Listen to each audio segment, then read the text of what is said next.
Good morning students. Chapter 4 है chemical kinetics, जिसमें हम बात कर रहे थे zero order, first order, rate constant, rate of reactions वगैरह वगैरह की। आज का जो हमारा टॉपिक है वो टॉपिक रहेगा फर्स्ट ऑफ तो integrated rate equation for zero order. यानी जीरो ऑर्डर के लिए अपन जो है zero order reaction, integrated rate equation for zero order. Zero order के लिए इंटीग्रेटेड इक्वेशन निकालेंगे, rate equation zero order reaction के लिए, ठीक है ना। अब what is the zero order reaction? तो the reaction whose rate does not depend on the concentration, यानी कि रिएक्टेंट के कंसंट्रेशन पे डिपेंड नहीं करती हो। मींस कि ये रिएक्टेंट है एंड फॉर्म प्रोडक्ट, ठीक है। अब इस रिएक्टेंट का जो कंसंट्रेशन है उस पे इसकी रेट डिपेंड ना करे तो उसे जीरो ऑर्डर रिएक्शन बोलते हैं, ठीक है ना। और हम इसी का फॉर्मूला निकालेंगे। तो जो हमारा फॉर्मूला है, हम जानते हैं कि rate of reaction direct proportional होता है किसके? रिएक्टेंट का कंसंट्रेशन, ठीक है। और हमारी रिएक्शन कौन सी है? जीरो ऑर्डर की रिएक्शन है। सो हम यहां पे आर नोट लगा देंगे, it mean zero order. Sign हटाएं आप तो आर इज इक्वल टू के, यहां आ जाएगा आर नोट। के क्या है?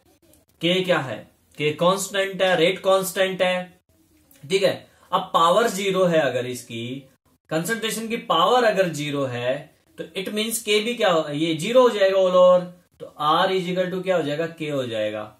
यानी उसकी जो रेट है ना वो केवल के के इक्वल होगी, रेट कांस्टेंट के इक्वल होगी, ठीक है ना। अब हमने जो अपने डिफरेंशिएशन रेट इक्वेशन देखी थी, क्या देखी थी? आर की वैल्यू क्या थी?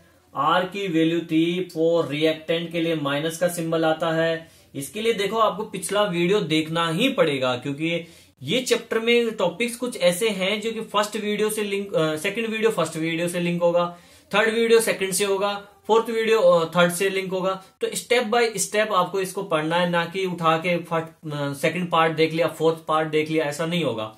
आप पार्ट वाइज 1, 2, 3, 4 इस तरीके से इसकी स्टडी की, ताकि आपको समझ में आए कि मैं कहां से क्या ले रहा हूं। अब ये जो मैं लिखने जा रहा हूं ये अब मैंने पिछले पार्ट में पढ़ा था। माइनस डी आर, वहां पे मैंने आपको बताया था कि माइनस, इसके लिए माइनस साइन यूज क्यों करते हैं? डी टी, ठीक है ना। तो आर की वैल्यू है ये, रिएक्टेंट के लिए क्या होती है? नेगेटिव होती है। तो हम यहां रखेंगे तो क्या हो जाएगा? ये minus D R upon D T is equal to K, ठीक है। तो ये डिफरेंशियल रेट इक्वेशन हो गई, ठीक है कि नहीं। अब इसका सेपरेट कर दें, सेपरेट द वेरिएबल। तो हम जानते हैं कि T time is equal to zero, तो रिएक्टेंट का जो कंसंट्रेशन हो जाएगा वो क्या हो जाएगा? वो हो जाएगा आर नोट, ठीक है। एंड टी टाइम अगर टी है, टाइम को अगर टी मान ले तो रिएक्टेंट का कंसंट्रेशन क्या हो जाएगा? R T. क्लियर? ये इनिशियली कंसंट्रेशन है और ये टी टाइम पे कंसंट्रेशन है। टी बराबर जीरो है इसमें, इसलिए इनिशियली लगा दिया। अब सेपरेट करेंगे तो सेपरेट द वेरिएबल। तो हम जानते हैं कि यहां से इसमें इस इक्वेशन की बात कर रहे हैं, यहां से मैं dt को इस तरफ लेके जाऊंगा तो क्या हो जाएगा? के डी टी हो जाएगा कि नहीं हो जाएगा?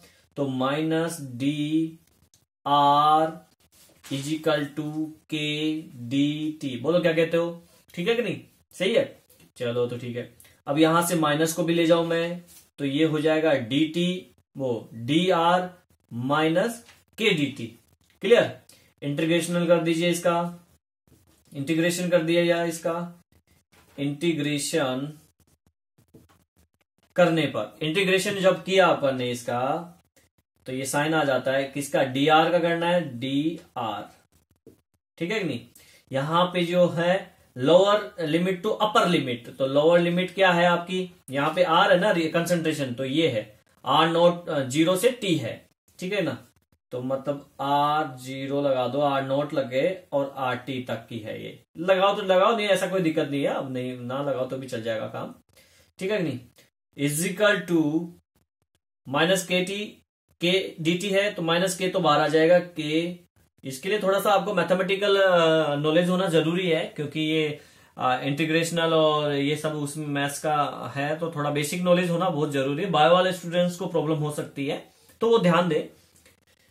यहां पे ये हो गया, माइनस के आ गया। अब हमें dt का करना है इंटीग्रेशन, तो dt के लिए हम ये लगा दिए। कहां की फॉर्म में होगा, ये होगा t0 से t टाइम में, यानी कि 0 टू t टाइम तक क्या dt आ जाएगा। क्लियर। अब देखिए हम क्या करना है, हमें क्या lower limit to upper limit है, तब ऐसी जब कंडीशन आती है तो हम क्या करेंगे, लिमिट्स हटा के केवल ये ले लेंगे। देखो मैथ्स के अंदर क्या होता है कि dx इजिकल टू एक्स होता है, dy इजिकल टू, मैं यहां पे थोड़ा सा बताता हूं आपको क्या होता है कि dx का इंटीग्रेशन जो सॉल्यूशन करेंगे तो x होगा, dy का y होगा, dz का अगर है तो वो z होगा। इट मीन्स कि dr का क्या होगा, ओनली r होगा। समझ गए बात को। तो यहां पे जब इसको खोला तो ये हो गया आपका r। Clear. Is equal to minus K, और dt का क्या हो जाएगा फिर इसी फॉर्म में मैथ्स के अकॉर्डिंग, dt का हो जाएगा t। तो यहां आ जाएगा आपका t। और जब ये सब चीज प्रोसेस होता है तो यहां पे इंटीग्रेशनल कांस्टेंट आ जाता है। इंटीग्रेशनल कांस्टेंट प्लस c की फॉर्म में आता है, प्लस c के साथ में। तो ये एक इक्वेशन बन गई हमारी, इक्वेशन नंबर 1 नाम दे दो इसको। ये c जो है इंटीग्रेशनल कांस्टेंट है, जब अपन इसको यहां से इस स्टेप में लेके जाते हैं तब ये आता है, ठीक है। और बाकी चीज मैंने आपको समझाई दी इसके लिए मैथमेटिकल इक्वेशन के अकॉर्डिंग, ठीक है। चलो अब आगे बात करते हैं। अब मैं थोड़ा सा ये इरेज कर देता हूं इस तरफ से, ताकि अपना पूरा बोर्ड कवर कर सके, क्योंकि बड़ा टॉपिक है, डेरिवेशन लंबी जाएगी। और ये हमने यहां ले लिया, ये लीजिए। अब देखिए यहां आगे हम क्या करने वाले हैं इस फॉर्मूले के अकॉर्डिंग। सपोज क्या टाइम इजिकल टू टी जो है वो 0 है, ठीक है। और मैंने बताया आपको आर कंसंट्रेशन क्या है, R0 है, ठीक है। तो ये वैल्यूज हम सी की वैल्यू निकालेंगे, इसकी वैल्यू। तो ये वैल्यूज यहां पे रखिए आप इस फॉर्म में, इक्वेशन नंबर में 1 में, putting the value equation number 1 in equation number 1। तो ये हो जाएगा R0 is equal to minus K T की जगह क्या आ जाएगा 0 प्लस सी, यहां पे पुट किया है ये। तो 0 टोटली ये 0 हो जाएगा। तो c की वैल्यू क्या हो गई, c की वैल्यू हो गई R0, ठीक है। ये वैल्यू इक्वेशन नंबर 1 में पुट कर दो, यहां पे c की जगह इस जगह पुट कर दीजिए आप। तो जब यहां इस जगह पुट करोगे आप तो बन जाएगा आपका R is equal to minus K t plus सी की जगह ये वैल्यू पुट कर दी c की R0। आई बात समझे।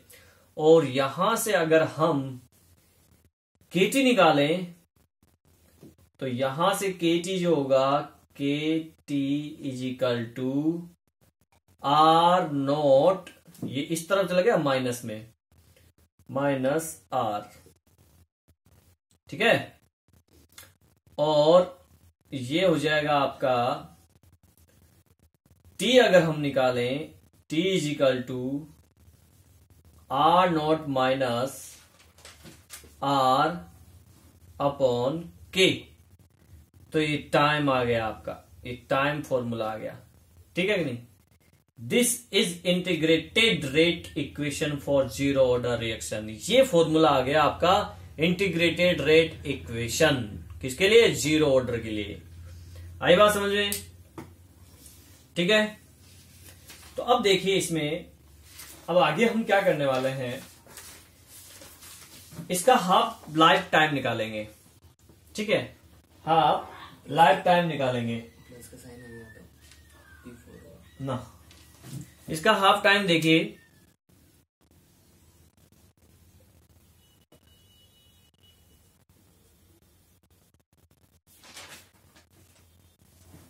यहां निकाल लेते हैं हाफ लाइफ टाइम। अब ये हाफ लाइफ टाइम होता क्या है, इसको T1/2 से डिनोट करते हैं। हाफ लाइफ टाइम का मतलब है जो रिएक्टेंट है, इस रिएक्टेंट का जो कंसंट्रेशन है ना, वो किस टाइम में हाफ हो जाए। सपोज क्या इसका कंसंट्रेशन 100 है, तो फिर डिक्रीज होगा। आप जानते हैं रिएक्टेंट का जो कंसंट्रेशन है टाइम टू टाइम डिक्रीज होता जाएगा, क्योंकि प्रोडक्ट में कन्वर्ट हो रहा है। 90 हुआ, 80 हुआ, एक टाइम आएगा कि ये 50 हो जाएगा।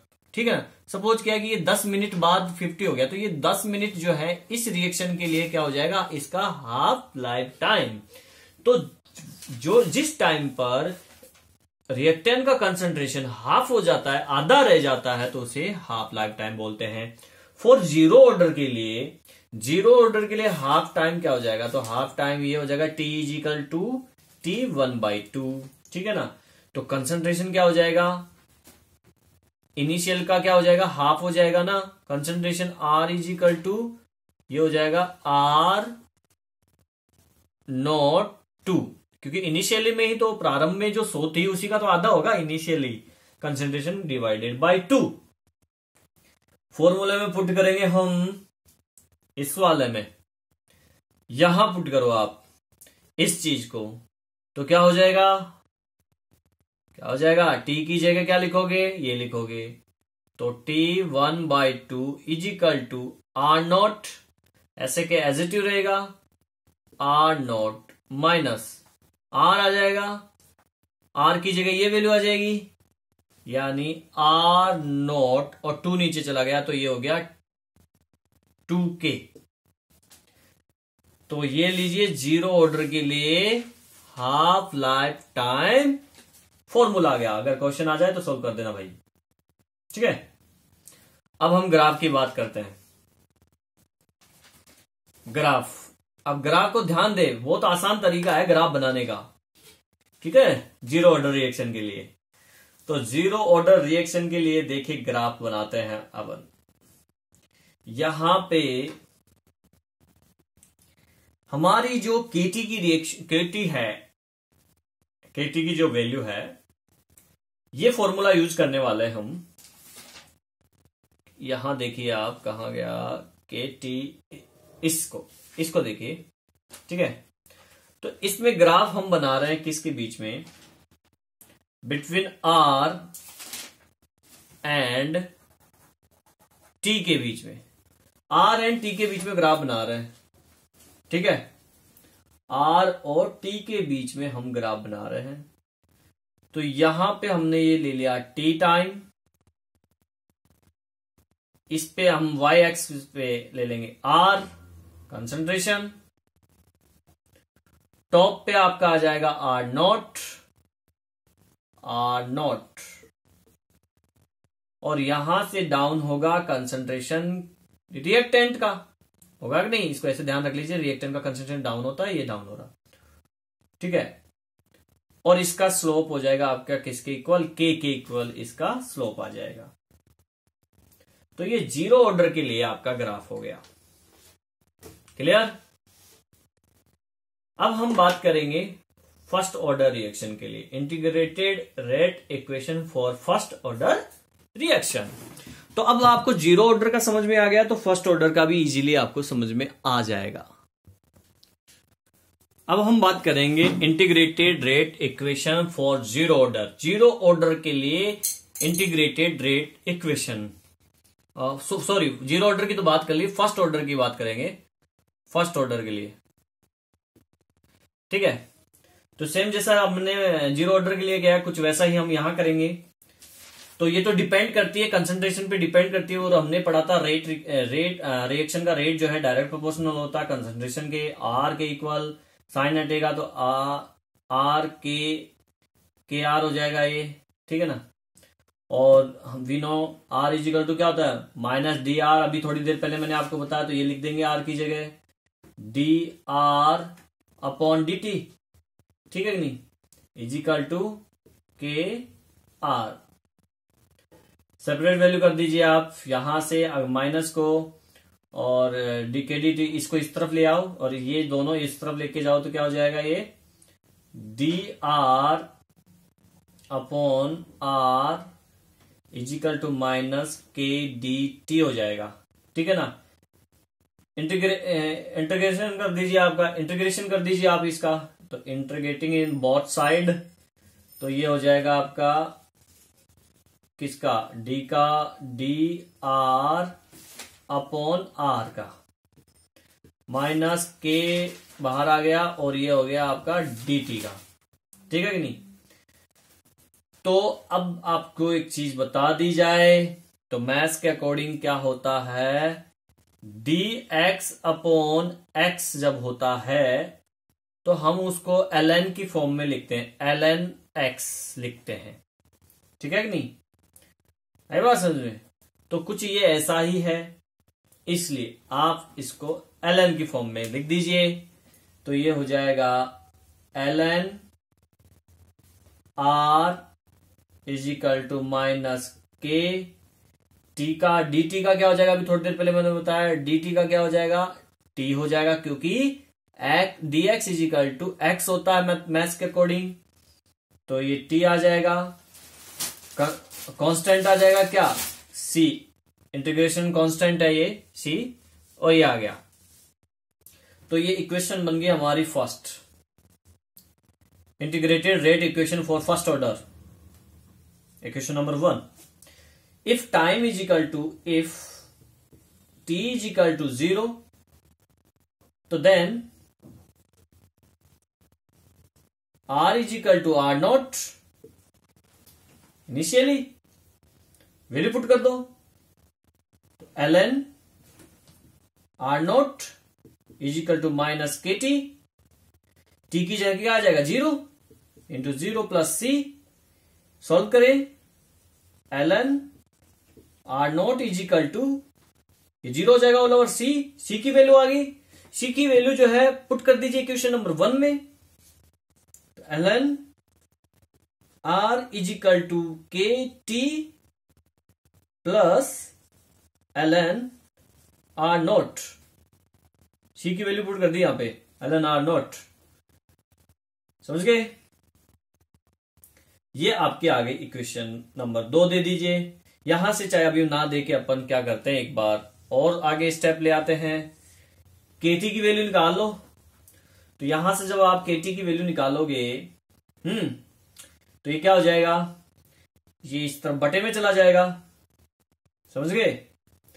तो ये हो जाएगा K T is equal to ln r naught minus ln r, ठीक है कि नहीं। और वी नो, मैथ्स के अंदर हम जानते हैं, मैथ्स में क्या होता है कि जो log की फॉर्म में लिखते हैं ना, log जो m होता है ना, माइनस log n, इसको हम क्या लिखते हैं, इसको हम लिखते हैं log m अपॉन n, ठीक है ना। तो यहां पे ln है ना, ln m माइनस ln, तो इसको हम क्या लिख देंगे, ln m upon n, clear. तो ये हो जाएगा आपका kt बराबर ln r naught upon r, ठीक है। आगे बात समझें।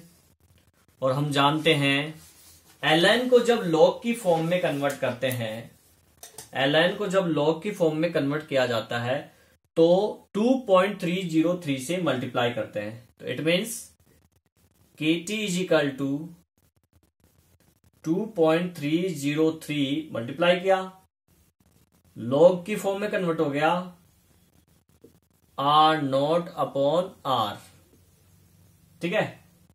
ये इंटीग्रेटेड रेट इक्वेशन होगी फॉर फर्स्ट ऑर्डर के लिए।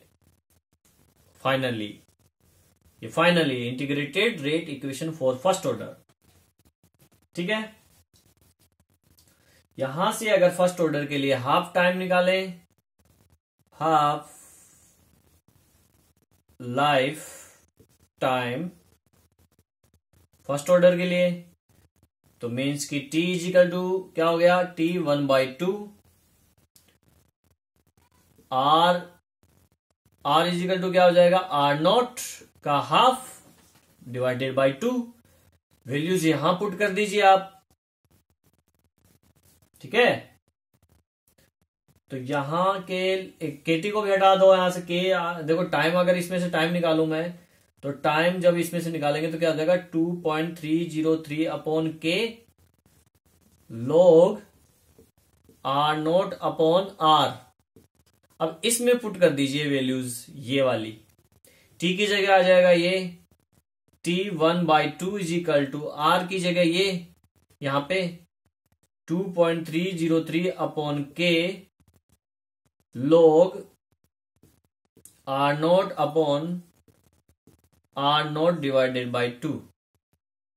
ठीक है कि नहीं, तो ये कट गया R0 से R0, तो ये हो गया आपका T1/2 इज इक्वल टू 2.303 के log 2, और log 2 की वैल्यू आप रख दीजिए यहाँ पे, याद रखना पड़ेगा आपको, इज इक्वल टू 2.303 के इंटू log 2 की वैल्यू होती है 0.3010, 3010।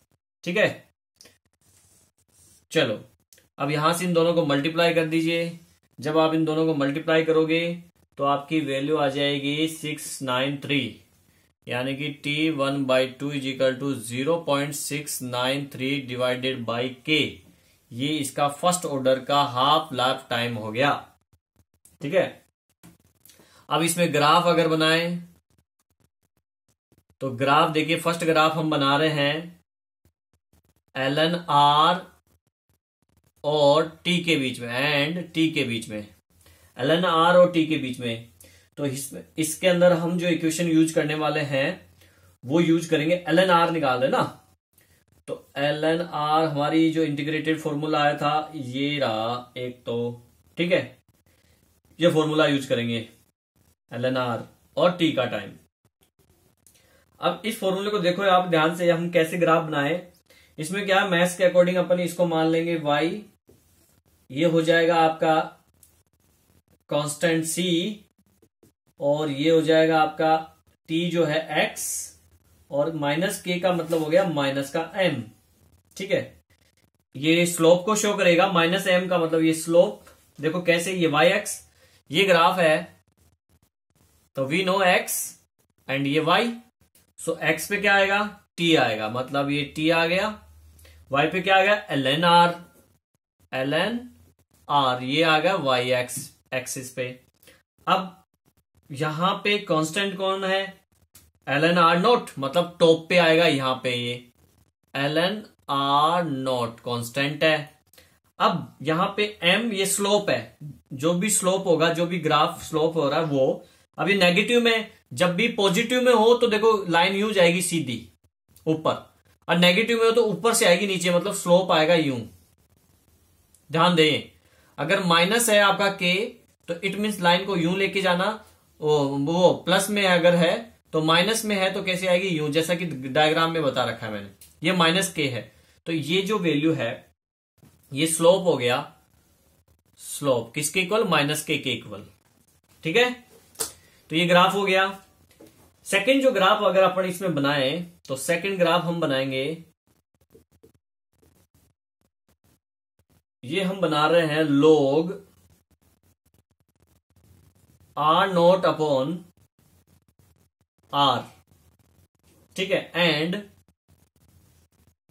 t।